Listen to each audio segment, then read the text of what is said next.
Hello everyone, আজকের এই ভিডিওতে আমি আপনাদের সাথে শেয়ার করব 5 ধরনের ফ্রেজাল ভার্ব। তো এই ফ্রেজাল ভার্বের ব্যবহারগুলো কিন্তু সকলেরই জানা প্রয়োজন। তো ভিডিওটা আপনারা স্কিপ না করে পুরোটা দেখুন, তাহলে এই প্রতিটা ফ্রেজাল ভার্বের ব্যবহার আপনারা খুব ভালোভাবে বুঝে যাবেন। তো চলুন দেরি না করে তাহলে ভিডিওটা শুরু করা যাক। প্রথম ফ্রেজাল ভার্বটা হলো ফ্রেক আউট। এই ফ্রেজাল ভার্বটার বাংলা অর্থ হলো হঠাৎ করে কোনো বিষয়ে অনেক রেগে যাওয়া, অনেক ভয় পাওয়া, মানে প্রচন্ড পরিমাণে ভয় পাওয়া, বা কোনো বিষয়ে হঠাৎ করে অনেক এক্সাইটমেন্ট অনুভব করা, বাট সেটা কিন্তু এক্সট্রিম ওয়েতে। হঠাৎ করে কোনো বিষয়ে ভয় পেয়ে যাওয়া বা রেগে যাওয়া, অনেক এক্সাইটমেন্ট অনুভব করা, এরকম সিচুয়েশনে এই ফ্রেজাল ভার্বটার ব্যবহার করতে হবে। তো এবার এক্সাম্পল গুলো দেখলে আপনারা আরো ভালোভাবে, আপনাদের কাছে এই বিষয়টা আরো ভালোভাবে ক্লিয়ার হয়ে যাবে। When I saw the spider, I completely freaked out. When I saw the spider, I completely freaked out. এই সেন্টেন্সটার মানে হচ্ছে, যখন আমি মাকড়সাটা দেখেছিলাম আমি পুরোপুরিভাবে ঘাবড়ে গিয়েছিলাম বা ভয় পেয়ে গিয়েছিলাম। তো এই সেন্টেন্সটাতে বোঝাচ্ছে আমি মাকড়সা দেখে ভয় পেয়ে গিয়েছিলাম, মানে মাকড়সাটা দেখে হঠাৎ করেই অনেক ভয় পেয়ে গেছি, মানে আমার নর্মাল বিহেভিয়ার থেকে একদম আমার বিহেভিয়ারটা চেঞ্জ হয়ে গেছে। তো অনেক ভয় পেয়েছি বা প্রচন্ড ভয় পেয়েছি, এরকম ক্ষেত্রে ইউজ হলো freaked out. When I saw the spider, I completely freaked out. যখন আমি মাকড়সাটা দেখেছিলাম আমি পুরোপুরিভাবে ভয় পেয়ে গিয়েছিলাম। ওকে, আরো একটা sentence, he just freaked out when he heard the news. He just freaked out when he heard the news. এখানে সেন্টেন্সে দেখতে পাচ্ছেন কি ধরনের খবর পেয়েছে আমরা জানি না, সেটা হতে পারে কোনো খারাপ নিউজ বা রেগে যাওয়ার মতো কোনো খবর বা আনন্দ পাওয়ার মতো কোনো খবর। তো জাস্ট আমি ধরে নিলাম যে সে খবরটা শুনে খুব রেগে গেছে, একদম প্রচন্ড ভাবে রেগে গেছে। তো তাই সেন্টেন্সটা হয়েছে he just freaked out when he heard the news. মানে হলো সে খবরটা শুনে প্রচন্ড পরিমাণে রেগে গেছে। তো প্রচন্ড পরিমাণে হঠাৎ করে রেগে গেলেও কিন্তু এই ফ্রেজটার ব্যবহার হয়। When I see my favorite food, I just freak out. When I see my favorite food, I just freak out.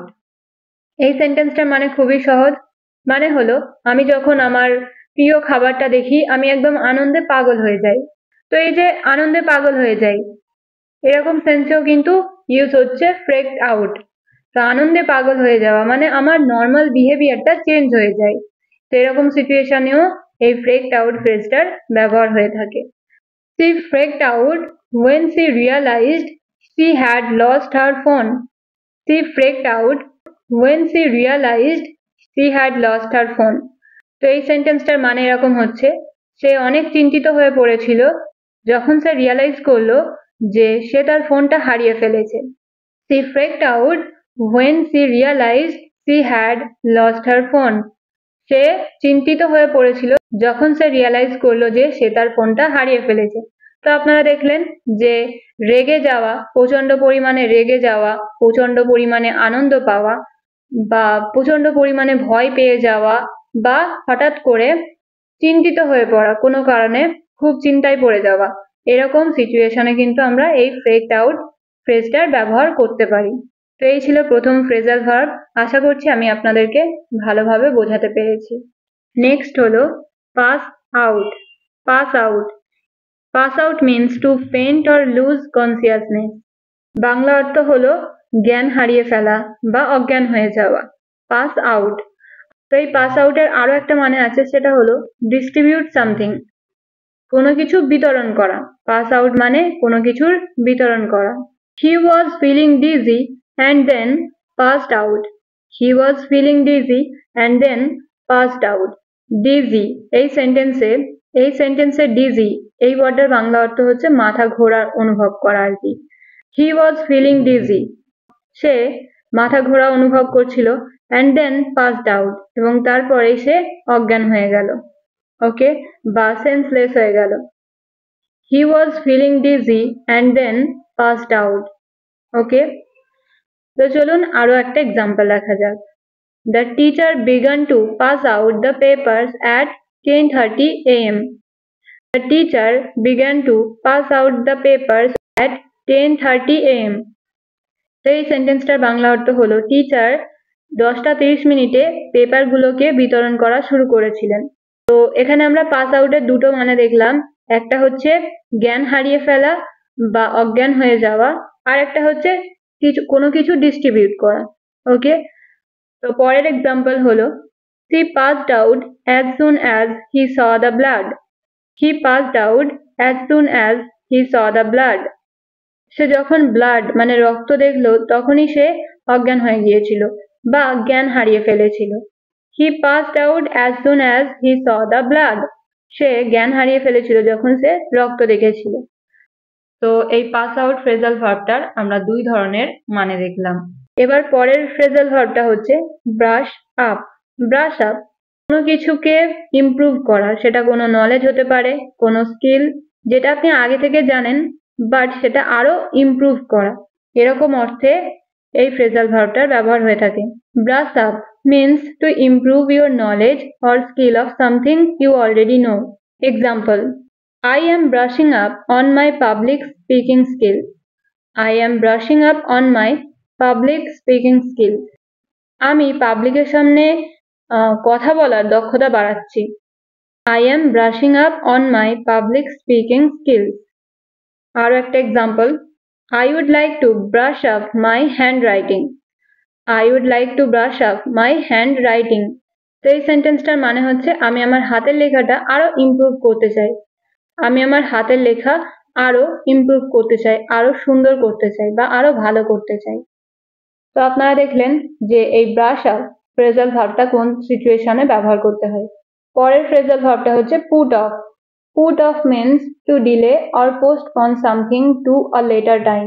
কোনো কাজ বা কোনো কিছু দেরি করে করা বা পিছিয়ে দেওয়া। Example: they decided to put off the meeting until next week. They decided to put off the meeting until next week. তো এই সেন্টেন্সটার মানে হচ্ছে তারা মিটিংটাকে পরের সপ্তাহ পর্যন্ত পিছিয়ে দেওয়ার সিদ্ধান্ত নিয়েছে। I must talk to her about this. I can't put it off any longer. তো এই সেন্টেন্সটার মানে হচ্ছে I must talk to her about this. তার সাথে এই ব্যাপারে আমার অবশ্যই কথা বলতে হবে। I cannot put it off any longer. I cannot put it off any longer. আমি এটাতে আর দেরি করতে চাই না। আমাকে তার সাথে অবশ্যই এই ব্যাপারে কথা বলতে হবে, আমি আর এই বিষয়টা নিয়ে দেরি করতে চাই না। ওকে, I cannot put it off any longer. তো পুট অফ এর মানে হলো কোনো কিছুতে দেরি করা বা কোনো কাজ পিছিয়ে দেওয়া। এরপর হচ্ছে কল অফ। কল অফ এই ফ্রেজাল ভার্বটার মানে হচ্ছে কোনো কিছু ক্যান্সেল করে দেওয়া। কোনো কিছু ক্যান্সেল করে দেওয়া, কোনো কাজ বা কোনো event. To cancel an event or action. Example: the concert was called off due to the rain. The concert was called off due to the rain. এই সেন্টেন্সটার বাংলা হলো বৃষ্টির কারণে কনসার্টটা ক্যান্সেল করে দেওয়া হয়েছে। কনসার্ট মানে কি? সঙ্গীতানুষ্ঠান, সঙ্গীতের অনুষ্ঠান। তো বৃষ্টির কারণে কনসার্ট বন্ধ করে দেওয়া হয়েছে বা ক্যান্সেল করে দেওয়া হয়েছে। The concert was called off due to the rain. They called off the meeting because too many people were absent. They called off the meeting because too many people were absent. এই সেন্টেন্সটার মানে হচ্ছে যে তারা মিটিংটাকে cancel করে দিয়েছে কারণ অনেক মানুষ উপস্থিত ছিল না। তারা মিটিংটাকে ক্যান্সেল করে দিয়েছে কারণ অনেক মানুষ উপস্থিত ছিল না। তো কোনো কিছু ক্যান্সেল করে দেওয়ার ক্ষেত্রে এই ফ্রেজাল ভার্বটা ব্যবহার করতে হবে, কল অফ, কল অফ। তো ফ্রেন্ডস, আশা করছি আজকের এই ফ্রেজাল ভার্বের ক্লাসটা আপনাদের ভালো লেগেছে এবং প্রতিটা ফ্রেজাল ভার্ব আপনারা বুঝেছেন যে কিরকম সিচুয়েশনে বা কোন কোন সিচুয়েশনে কোন ফ্রেজাল ভার্বের ব্যবহার করতে হবে। আশা করছি ভিডিওটা আপনাদের ভালো লেগেছে। ভিডিওটা যদি আপনাদের সত্যি ইউজফুল মনে হয় তাহলে ভিডিওটা অবশ্যই লাইক করবেন আর ভিডিওটা কিন্তু শেয়ার করবেন। আপনারা কিন্তু ভিডিও দেখছেন বাট লাইক করছেন না, কমেন্টও করছেন না আর শেয়ারও করছেন না। এরকম করলে কিন্তু চলবে না, বেশি বেশি শেয়ার করুন সো দ্যাট আরো মানুষের কাছে এই ভিডিওগুলো পৌঁছায় এবং তারাও শিখতে পারে। ওকে, তো আবারও একটা নতুন ভিডিওর সাথে দেখা হবে। Thank you so much for watching. Stay happy and keep learning.